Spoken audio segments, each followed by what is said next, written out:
Pemberian yang tulus, itulah yang bermakna bagi Tuhan. Bukan besar kecilnya jumlah yang diberikan. Saudari-saudara terkasih, moga-moga kisah dua janda miskin dalam bacaan kitab suci pada hari ini kita mampu tangkap pesannya dan mendorong kita untuk juga dengan selalu tulus berbagi dari kekurangan kita. Kristuslah jalan serta kebenaran, hendaknya kita mengikuti Dia hingga akhirnya jadi satu warga di rumah Bapa. Tuhan, biarlah doaku naik ke hadapan-Mu, sendengkanlah telinga-Mu kepada permohonanku. Dalam nama Bapa dan Putra dan Roh Kudus. Amin.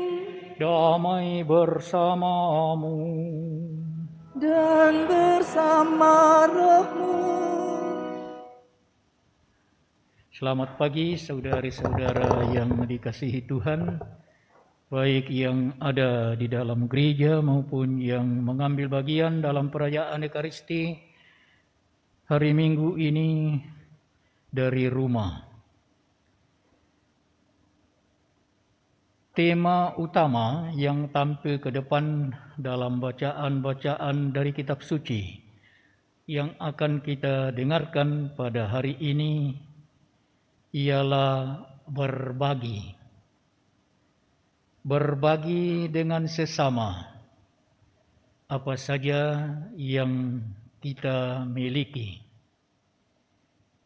Dan berbagi dengan sesama bukan hanya dari kelebihan yang kita miliki, tetapi justru dari kekurangan kita.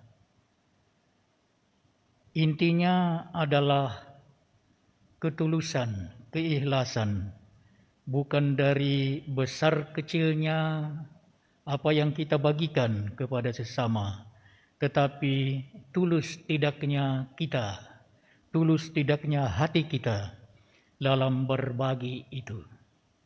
Tentu saja pemberian yang paling besar dan paling utama adalah pemberian hidup, berbagi hidup. Dan itulah yang dilaksanakan oleh Yesus Kristus sebagaimana akan kita dengarkan dalam bacaan yang kedua pada hari ini. Dia memberikan, dia mengorbankan hidupnya untuk kepentingan semua manusia.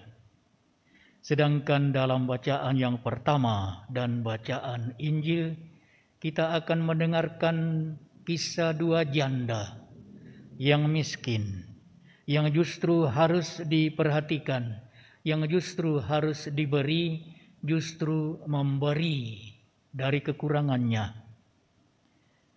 Saudara-saudara, sebelum kita mendengarkan firman Tuhan dan merenungkannya, dan sebelum kita mengambil bagian dalam perayaan misteri penyelamatan Tuhan, mari terlebih dahulu kita tundukkan kepala di hadapannya, kemudian dengan penuh sesal di hati kita mohon ampun kepadanya atas segala dosa dan kesalahan kita, dan moga-moga dengan demikian kita boleh ikut serta dalam perayaan misteri penyelamatan Tuhan ini. Saudari-saudara terkasih dalam Yesus Kristus, ada sebuah cerita mengharukan tentang salah seorang presiden Amerika Serikat, Presiden Wilson. Diceritakan suatu waktu sang presiden berkeliling ke seluruh Amerika Serikat dengan naik kereta api untuk mengunjungi dan memberi semangat kepada rakyatnya. Kereta berhenti di kota kecil Billings, Montana. Dan di peron rakyat sudah berkerumun menantikan sang presiden dan rombongannya. Kereta berhenti dan entah bagaimana ada 2 anak kecil yang lolos dari penjagaan polisi dan menyerobot persis sampai di tempat di mana sang presiden, ibu negara, dan sejumlah pejabat tinggi berdiri untuk menyampaikan pidato pemberi semangat kepada rakyat. 2 anak kecil itu salah satunya membawa dan melambai-lambaikan bendera Amerika Serikat. Lalu selanjutnya dia mau memberikan bendera itu kepada sang presiden. Ibu presiden turun menerima bendera itu dan mengucapkan terima kasih kepada anak itu. Anak yang lain kebingungan dan dia kelihatan merasa sedih. Mengapa? Karena ternyata dia tidak bawa apa-apa yang bisa diberikan kepada sang presiden. Tiba-tiba dia merogoh kantongnya dan dia mendapatkan sesuatu. Apa itu? Uang logam sepeser. Dan itu menggenggamnya lalu menjinjit mau menyerahkannya kepada Bapak Presiden. Presiden membungkuk lalu menerima pemberian itu sambil mengucapkan terima kasih kepada anak kecil itu. Tetapi cerita tidak sampai di situ saja. 5 tahun kemudian Presiden Wilson meninggal. Dalam keadaan berduka, Ibu Wilson, sang istri, ibu negara, membuka dompet sang suami. Dan dia terkejut ketika menemukan di salah satu tempat khusus dalam dompet itu sesuatu yang dibungkus dengan kertas istimewa. Ibu Presiden membuka bungkusan itu dan ternyata itu adalah uang logam sepeser. Pemberian dari seorang anak kecil 5 tahun yang silam.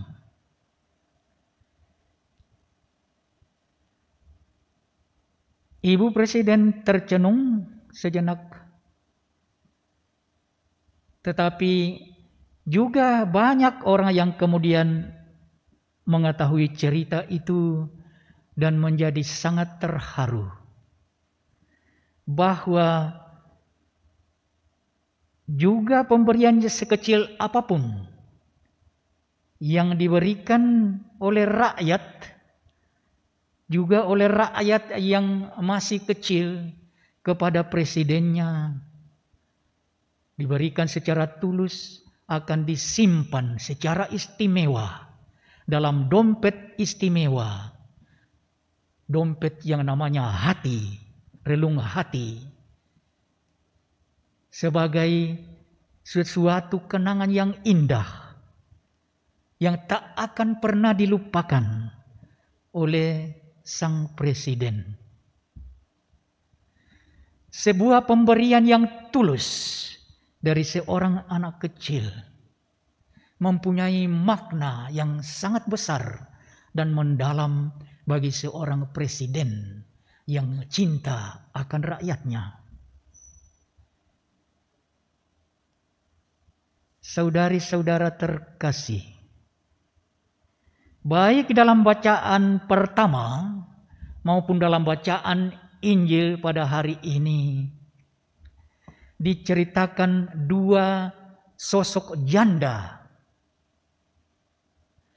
Kalau kita perhatikan baik-baik, kelompok janda dalam perjanjian lama adalah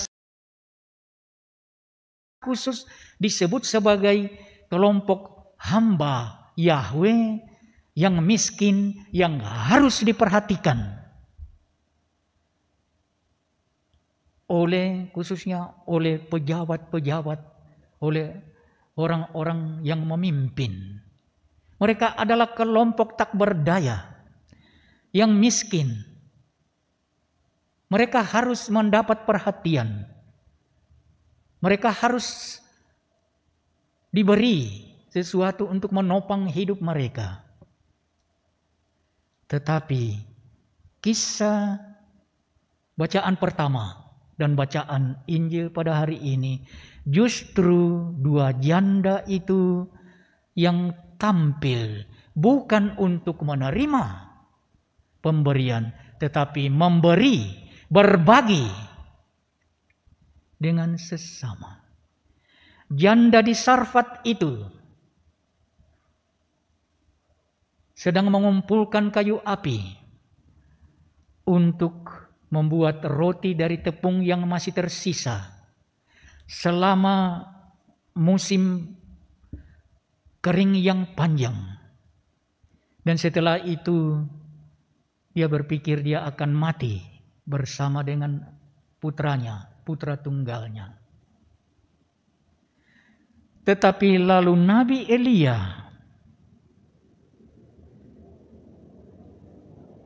meminta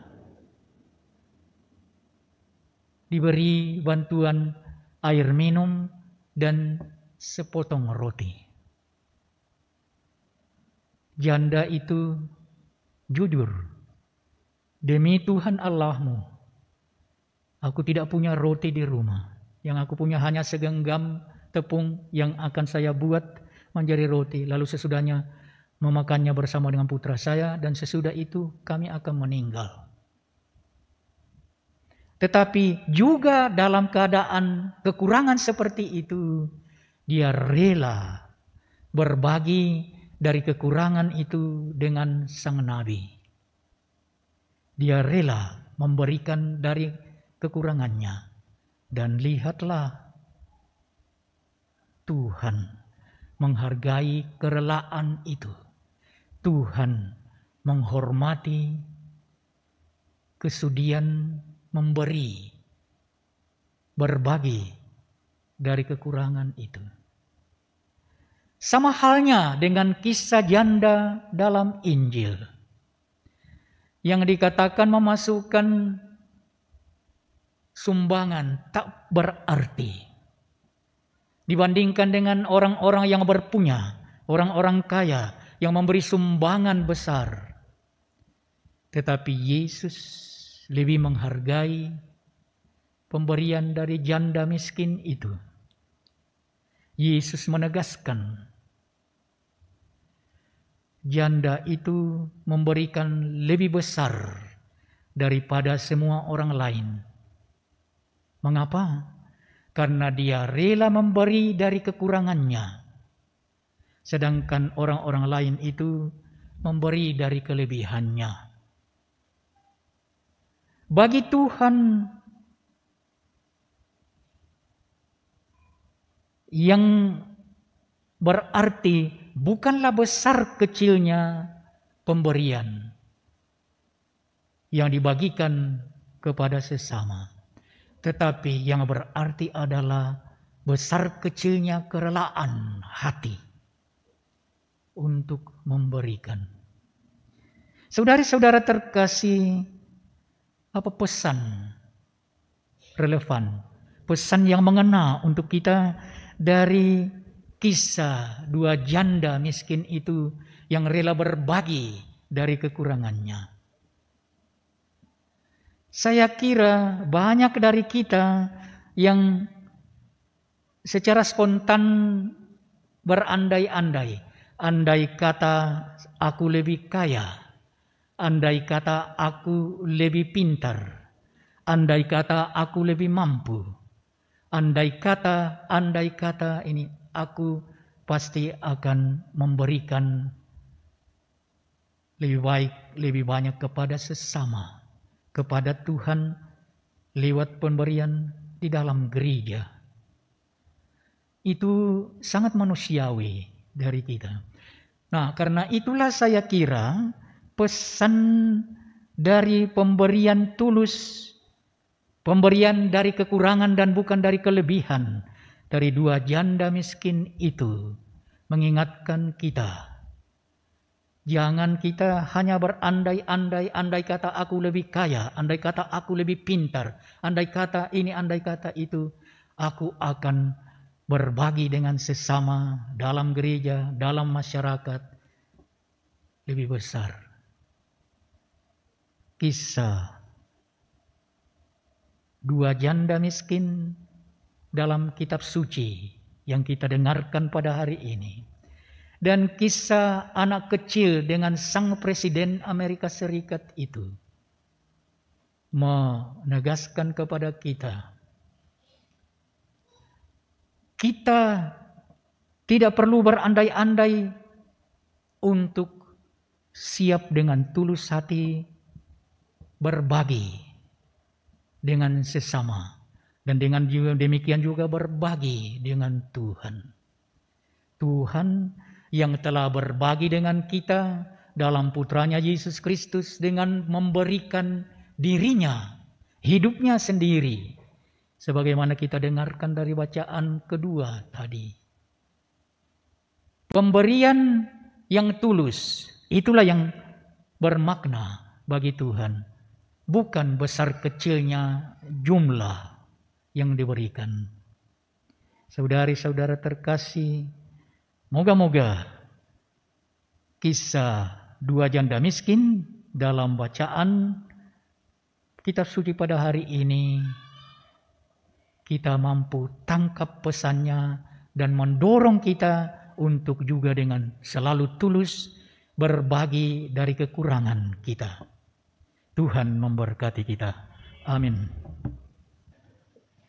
Saudari-saudara yang dikasihi Tuhan, mari sekarang kita siapkan diri untuk menutup perayaan Ekaristi kita pada minggu yang ke-32 dalam masa biasa ini dengan sekali lagi memohon berkat dari Tuhan. Tuhan bersamamu dan bersama rohmu. Semoga saudara sekalian dilindungi dan diberkati oleh Allah yang Maha Kuasa, Bapa dan Putra dan Roh Kudus. Amin. Dengan ini perayaan Ekaristi kita sudah selesai. Syukur kepada Allah. Mari pergi, kita diutus. Amin.